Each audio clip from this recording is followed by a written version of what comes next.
Good morning, everybody. We're trading the S&P 500 hourly chart.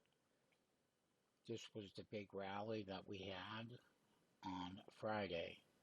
Now, we're starting on the opening bell with the gap down, and the gap down is roughly 22 points on the SPX.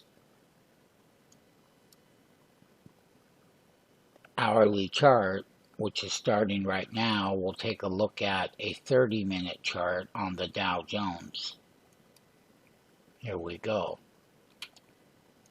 As we can clearly see, we had that big rally on Friday, and Monday morning we are gapping down 79 points on the opening bell in the first 3 minutes.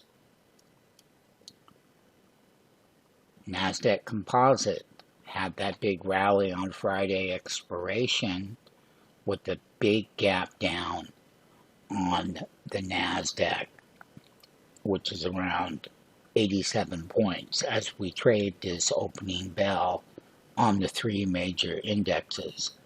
Now, the big one is the NASDAQ 100. Big rally on Friday on a 30-minute chart. You can see the big gap down on the opening bell Monday morning.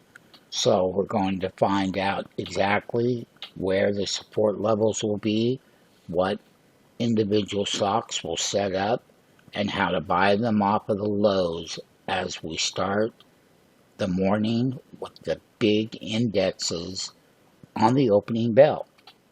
And we've been open 8 minutes, so we're still not done going down, but we'll see exactly where that support level from that big monster rally on Friday and exactly where this 30-minute chart will land, and then we'll start updating the individual stock entries.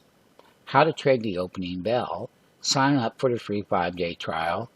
Subscribe to the YouTube channel. There's a comment section there. Put your comments, put the stocks you own, and we'll be glad to help you.